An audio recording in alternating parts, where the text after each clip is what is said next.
Every time I watch this movie, I get emotional. Every single time. There's something about it that strikes such a chord. Maybe it's because I grew up playing some form of baseball almost every day, or that I'm a lifelong White Sox fan, or that unrealized dreams are so recognizable. Or it could be the simple fact that it somehow rings true to father-son relationships. But me and this film, we hum at the same frequency. And I know a lot of other people connect with it in that way too. It's one of my favorite movies to go for that ethereal sense of reverence for something that might seem insignificant, yet actually means everything. At the end of the day, baseball is just a game, but it's the collective memories and emotions infused into it that a lot of people wax nostalgic about. It's childhood, it's camaraderie, it's excitement, it's moments you could look back on with a tear in your eye. It's a feeling. They do a better job of professing its importance than I'm doing now. James Earl Jones, in one of his best roles, nails it. I just have to be upfront about how much this movie reaches out to me. Every time I watch it, it hits harder. Last year, I had the honor of visiting the real Field of Dreams in Dyersville, Iowa. It was an experience I'll never forget. I learned so much about what it took to get this movie made and what it means to the community. We'll go over all that and discuss the book that it's based on too, which I have read and have some thoughts on. Pick up a baseball, grab a glove, and find me where the dirt meets the grass. That diamond out there just might be heaven. No. It's Iowa. Ray Kinsella, his wife Annie, and their daughter Karen recently moved into a farmhouse in Iowa. Ray is a huge baseball fan and has no experience being a farmer. Already feeling in over his head, he begins to hear a disembodied voice while out in his cornfield.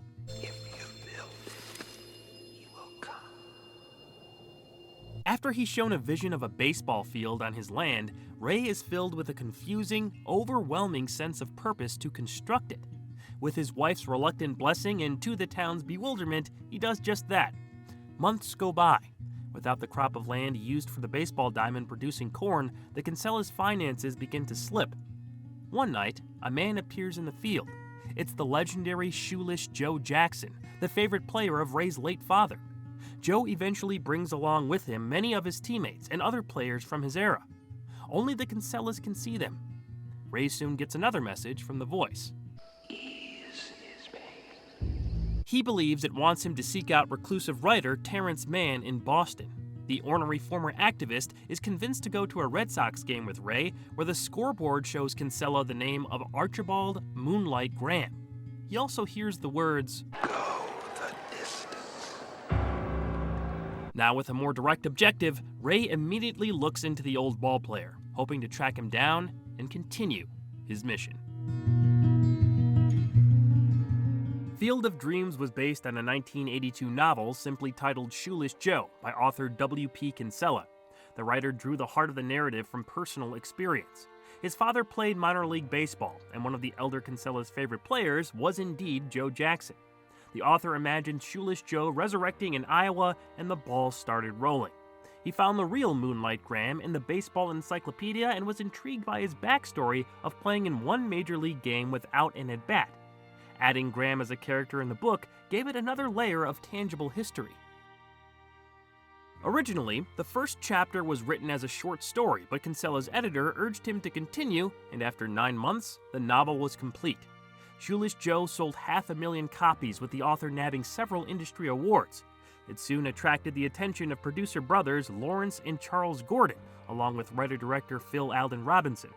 The Gordons related heavily with the material since they lost their father suddenly, and Robinson was so enthralled with the story that he stayed up all night to read it straight through.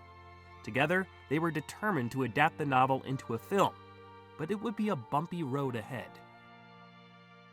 Phil Alden Robinson began writing the screenplay for what eventually became Field of Dreams with a reverence for the source material that turned out to be detrimental. He was too faithful in his early drafts and was told by executives at Fox, where Larry Gordon was president, to streamline things for movie audiences. The writer started hacking away, slashing characters and plot lines. The core and emotion of the book carried over, but characters like Ray's twin brother Richard or the supposed oldest living Chicago Cub, Eddie Sissons, were now gone. I can say most of these changes absolutely improved the story, at least in the shorter cinematic form. The novel sees Ray travel to different baseball stadiums and engage in a strange dynamic with his long-lost traveling carny brother. A more cartoonishly villainous version of Annie's brother Mark and J.D. Salinger in the spot of Terrence Mann are also big differences. Salinger, the famed author of Catcher in the Rye, went off the grid after achieving strong praise for his work, making Ray's pursuit of him in the novel a recognizable focal point to readers. The author was reportedly upset about his name being used in Kinsella's book and already started making legal threats when a movie adaptation was announced. To prematurely avoid these problems, Robinson needed a replacement. He then created Terrence Mann to fill the void, a black activist and author who was a staple of 1960s culture. While these changes made sense for a screenplay based on a book, Robinson felt guilty. He loved the novel so much that he sent a letter to W.P. Kinsella apologizing for his alterations. The writer-director received a reply in the form of a postcard that simply read, "Do whatever you have to do to make a movie."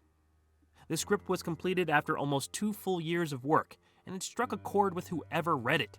Kinsella himself admitted later he wept at the glowing adaptation of his own story. Producer Larry Gordon loved it, but by the time the screenplay was ready, Fox was no longer interested, claiming it was too esoteric. Gordon soon left the presidency at Fox, taking the Shoeless Joe script with him as part of his exit deal. He and his brother Charles shopped it around for a long while. At one point, they almost made the movie at Paramount with Robin Williams starring as Ray. However, it wasn't until Tom Pollock, the then chairman of Universal Pictures, took a chance on the project that things finally got off the ground. The movie was a risk for the production company since there was nothing like it that they could point to as being successful. Still, the film was given about a $15 million budget and began pre-production in the fall of 1987. For the role of Ray, the production team looked to Kevin Costner, but they didn't actually think he would be interested. Costner was just coming off another baseball movie, 1988's Bull Durham. His representation didn't want him involved here in fear of the leading man being typecast. However, Costner was so taken with the script that he felt he needed to be a part of the project. The actor pushed back another movie just to make it work.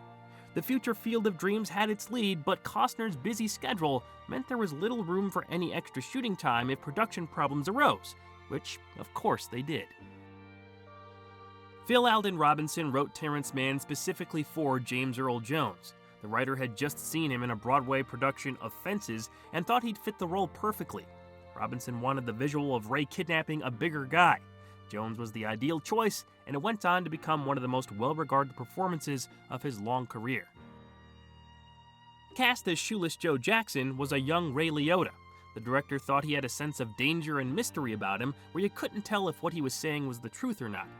This nature lent itself well to the character's ghostly presence. Liotta had never really played baseball prior to the movie, but was trained to do so. The real Shoeless Joe batted lefty and threw righty. Liotta was the opposite, and at first was training to match Jackson's true style. Robinson would convince the actor to use his more natural stance, citing the film's dreamlike quality. The legend of Shoeless Joe Jackson is important to the background of the story, but you don't need to know much about him going in to become emotionally involved. They do a solid job in the film of explaining who he was and why he might show up in a cornfield decades after his death just to play some baseball. The 1919 Black Sox scandal and the players associated with it play a part here, but they're more designed to highlight the pure love of the game over the details of how and why Chicago's American League team threw the World Series over a century ago. No one ever admitted it in any of the interviews I saw, but it's been reported that they originally wanted Jimmy Stewart to play Moonlight Graham. That would have been something special, no doubt. Funnily enough, Stewart still makes an appearance in the movie via archive footage from the 1950 movie Harvey, about a man who communicates with an invisible human-sized rabbit.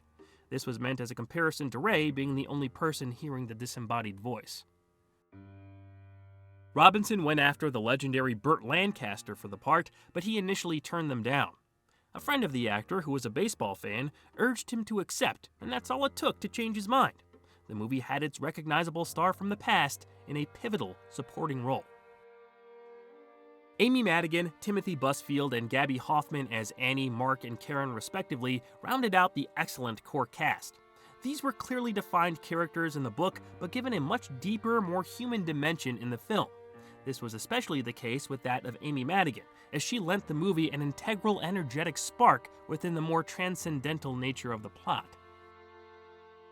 The biggest hurdle of the production ended up being its central shooting location. They were searching for a very specific look for the Kinsella home. Location scouts eventually spotted the perfect property combing through Iowa.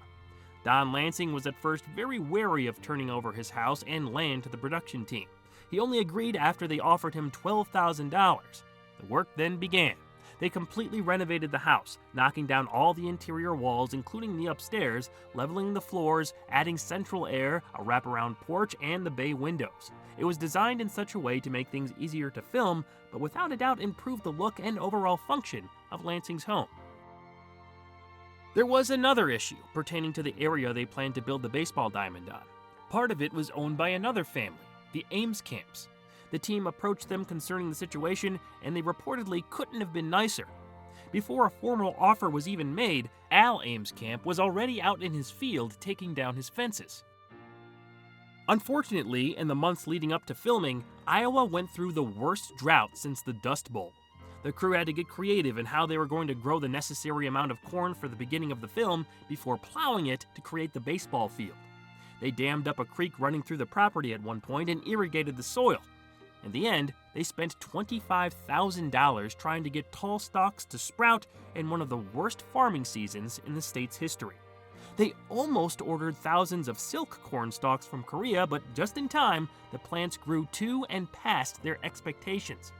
In the final film, Kevin Costner is sometimes walking on apple boxes just to keep his head visible among the vegetation. The baseball diamond itself was initially constructed too small, which put even more pressure on the crew to get things done on time. They brought out a sod specialist from Major League Baseball to help, and eventually, they had a pretty nice looking field on their hands. Because of the drought, the outfield grass died off quickly. Most of the luscious green we see in the movie is actually paint. So much of it was used that some of the crew later nicknamed the film Field of Paint. It wasn't just the Lansing Amcamp properties in Dyersville that were used for filming. The production team utilized the entire area for pretty much every scene. In interviews, everyone speaks glowingly about how welcoming and eager to help the residents were. They acted as extras in the PTA meeting scene, which was shot at the local high school gym, and plenty of local semi-pro athletes were background players in the baseball scenes. Dubuque, Iowa stood in for Boston, and they secured a warehouse to build several interior sets, including Terrence Mann's loft. They even used nearby Galena, Illinois for the Minnesota hometown of Archie Moonlight Graham. In fact, that's where they first started shooting while in the area. Principal photography kicked off earlier, though, on location in Boston, Massachusetts. A second unit crew had already shot some of the necessary exteriors. Phil Alden Robinson and the first unit began in earnest on May 24, 1988. It was the director's dad's birthday. The reason they began the shoot outside of Iowa was to give their corn the chance to grow, which took quite a while. Kevin Costner's August 15th deadline was fast approaching.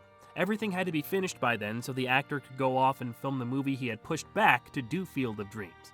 The lack of rain had already been causing them problems, but the intolerable heat that summer pushed the entire cast and crew to the limit. They shot 6-day weeks for a very difficult and humid 68-day shoot. Flies were a constant nuisance, and nearby pig farms stunk up the fresh air on the Lansing property. When they turned on the ballpark lights at night, bugs, birds, and the rest of the local animals were woken up and surrounded the field. It became so noisy that they had to replace a lot of the dialogue during those sequences. Additionally, Robinson was having a rough time on set. The story he had adapted was an elusive one, and it was hard to tell if they were getting it right while filming. There were a few occasions where the director retreated to his trailer trying to rework a scene that wasn't landing for a reason he couldn't even put his finger on.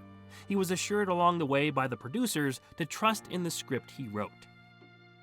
It all came together for Robinson in the final product. The only regret he mentioned in his commentary track on the film was not putting black players into the baseball game sequences. Personally, I didn't even think about that until he brought it up. If given even a minute or two of screen time, one little exchange between Shoeless Joe and Josh Gibson or Buck Weaver and Smokey Joe Williams could have gone a long way. The poetic nature of these greats finally playing together would have made the film even more special. Despite all the trouble while shooting, the crew captured some sublime natural phenomena and spontaneous magic between the actors. For example, The fog hanging above the field when Shoeless Joe and Ray first interact, or some of those absolutely gorgeous, colorful sunsets showed up and faded away at the exact right times. See if you can hit my curve. Well, yeah, you can hit the curveball. That specific exchange between Kevin Costner and Ray Liotta wasn't planned. Liotta just rocked one back at Costner and they stayed in character and rolled with it. I love hearing stuff like that because it goes to show that there's room for true sincerity even in the middle of shooting a major motion picture. After the film finally wrapped and went into post-production, there were more integral ingredients to be added. One of these essentials was James Horner's brilliant musical score.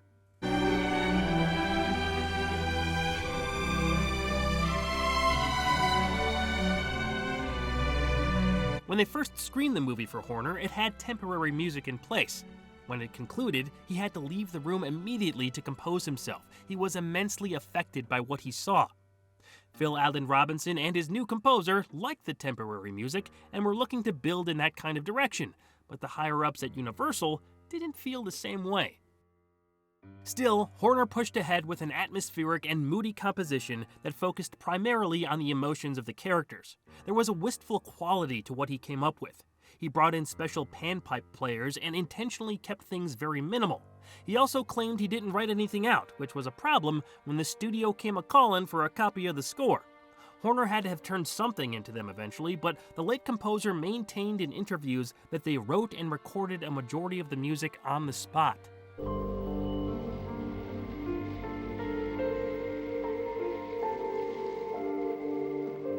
It's those little moments like that one that draw such a reaction from deep inside me when I watch this film. It could be just a small run on the piano combined with some simple melancholic cinematography and I'll feel a wave of emotion.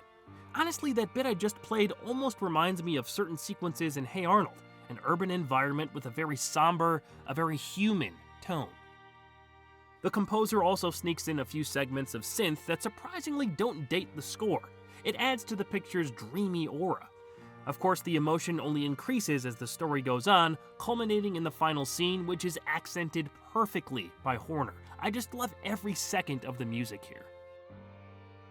Early test screenings were largely positive outside of a few elements. The biggest among the studio's concerns was the title of the movie. It had shot and screened for test audiences under the book's name, Shoeless Joe. Someone at Universal suggested the name Field of Dreams, but Robinson hated it. While it did test much better under that title, the director called up W.P. Kinsella to break the news to the original author, hoping to get some backup. However, Kinsella said he never liked the title Shoeless Joe. One of his editors had come up with it. His original title? Dreamfield. Robinson took this as a sign and dropped his objections. So Universal had their shiny new name for the film, but the marketing team had their work cut out for them. Field of Dreams was not an easy movie to describe the premise of. They put their faith in their star, Kevin Costner. He went front and center on all the advertisements since he was a popular leading man on the rise. Costner was coming off strong work in The Untouchables and the aforementioned Bull Durham. Everything was in place, but would the movie going public accept this emotionally driven baseball fantasy?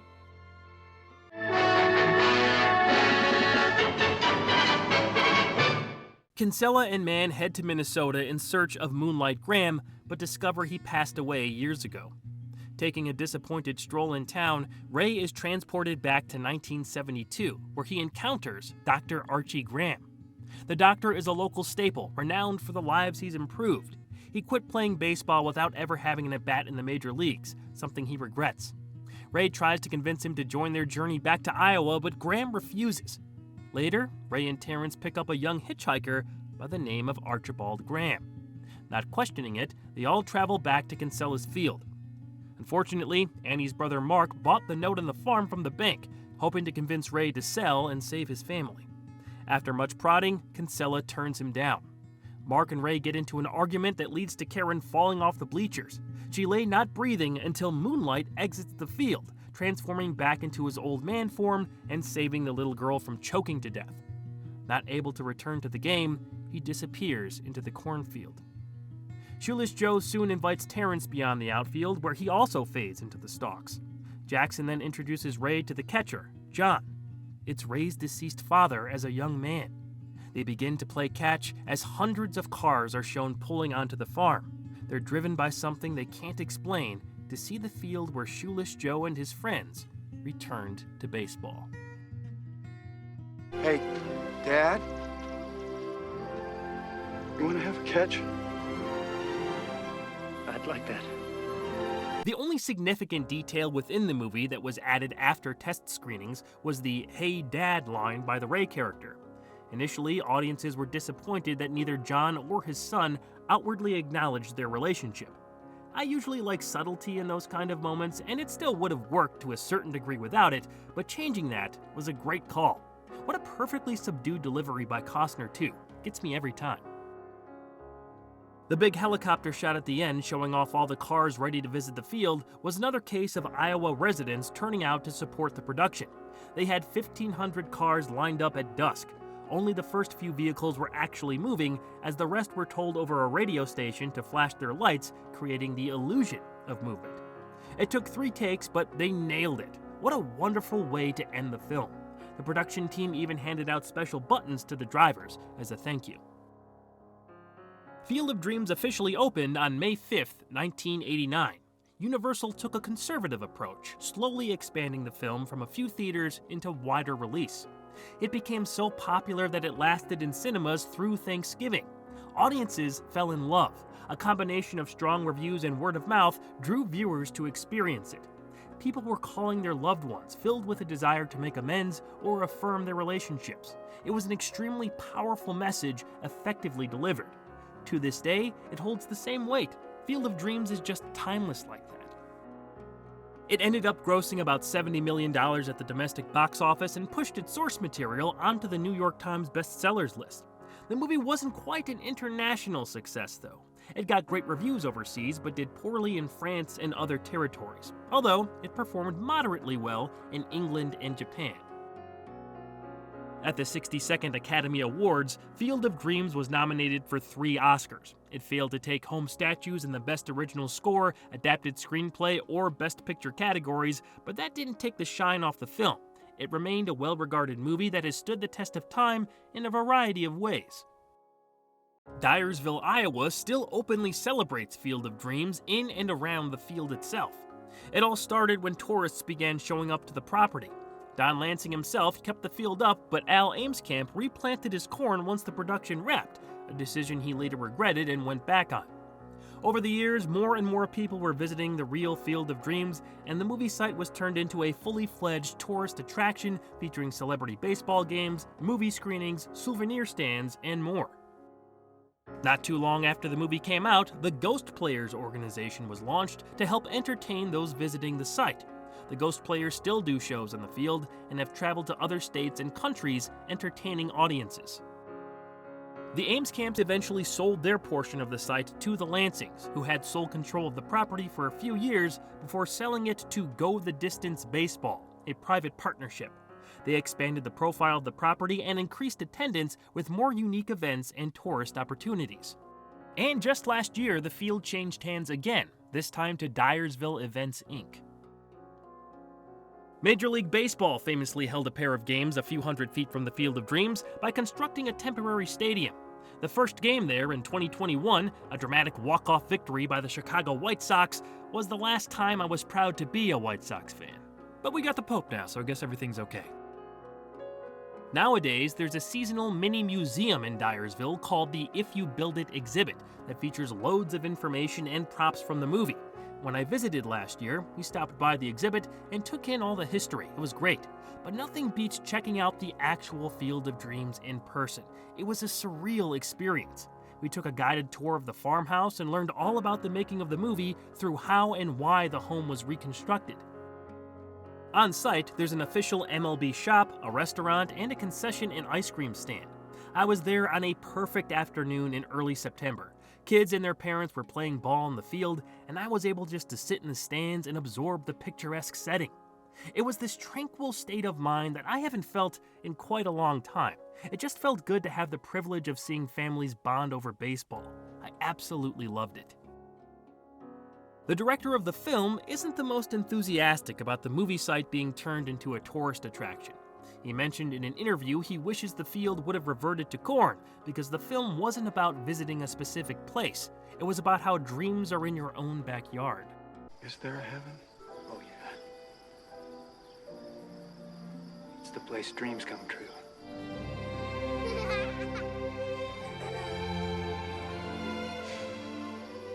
Maybe this is heaven.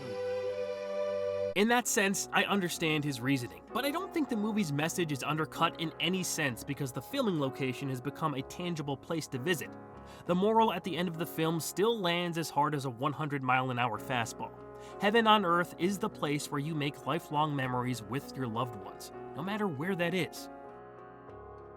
Is it possible for a movie to have a soul? Because I feel like this one does. There's a magic to it that almost no other film matches. Because of my memories and feelings associated with Field of Dreams, it can be hard to objectively analyze, but I'll give it a try. You have to buy into the tone pretty quickly because the dreamy quality of the story and especially Kevin Costner and Ray Liotta's performances don't shy away from it. This is why Amy Madigan and James Earl Jones early on are so important. They keep things grounded just enough. I can't tell you the secret of life, and I don't have any answers for you. So piss off. In all seriousness, that famous speech James Earl Jones delivers when he's infused with the spirit of the game is among the best moments of his career. Baseball has marked the time. This field, this game, is a part of our past, Ray. It reminds us of all that once was good, and it could be again. There are theories that the Terrence Mann character was always dead, which is why he was invited into the cornfield. I don't know if I buy that, but it's fun to think about. Maybe he's a ghost looking for closure, and Ray is the only one who can bring him home. I mean, he is kind of dead by the end of the movie. Despite his promise to write about his experience, I don't see Terrence coming back from where he's going. By the way, who is the voice supposed to be? If you build it, he will come. Ray seems to think it was Shoeless Joe, but Jackson doesn't quite answer that question. We actually still don't know what actor delivered the whispers, and if Phil Alden Robinson has his way, we never will. The voice is listed as himself in the credits. Rumors have floated around that it might have been Amy Madigan's husband, Ed Harris, but Robinson has always stated that no one has gotten it right yet, so maybe we'll never know. I actually kind of like that. Leave it a mystery. Stop me if you've heard this one before, but Field of Dreams reminds me of something Rod Serling would write for The Twilight Zone. It's got his kind of sentimentality that's present in episodes like Walking Distance and Love of Baseball that pops up in several of his scripts. Plus, it has that softened supernatural quality to it. Heck, that whole flashback sequence with Ray and Moonlight Graham feels like a mini Twilight Zone episode in and of itself. Once a place touches you like this, the wind never blows so cold again. Speaking of Moonlight, his sacrifice might be my favorite part of the movie. It's close. There are so many great scenes to choose from, but his story was fascinating to follow, leading to some of the best acting in the picture by Burt Lancaster. The fact that Archibald Graham was a real guy just makes everything surrounding him infinitely more interesting. They even read his real obituary. By the way, that one and only at-bat he finally gets results in a sacrifice fly. Freaking perfect. If you want to distill this thing down to its most base foundation, it's a story about fathers and sons. The simple exchanges, the simple moments that may not seem important at the time, but mean everything when we look back. You know, we just don't recognize the most significant moments of our lives while they're happening. Back then I thought, well, there'll be other days. I didn't realize that that was the only day. That sentiment can apply to a few different themes across the movie, but playing catch with dad in the backyard or the lack of the ability to do that is something that nearly every person, especially sons, can easily relate to. The film's reputation as a flick that can make grown men cry from back in the 80s to now is a real thing, folks. And again, there's just something about baseball that no other sport has. Unless you grew up playing it every summer, it can be hard to understand, but it's easy to mix it into a story about longing for the past. Subconsciously, I guess I kind of tried to match some of that tone in my graduate thesis film from back in the day. It's hard to do correctly and effectively, believe me, I know. Which is why Field of Dreams is such a masterpiece. It's a timeless classic and one of, if not, the best baseball movie ever made. The Sandlot is right up there with it, but do you have any other baseball movies that are on the level of Field of Dreams? I'd love to hear your thoughts. The story of the making of Field of Dreams was well documented, so thanks to all the interviews and special features on the Blu-ray, plus all the information available at the movie site for keeping its history alive. This was a special one to me, if you couldn't tell. As always, check out the Walter Culture YouTube channel for additional content, and take another trip with me around the bases next time on Juniversal. It's a big one, quite possibly the most important movie in the studio's history. The good news is, you don't have to wait 65 million years to hear about it. See you soon.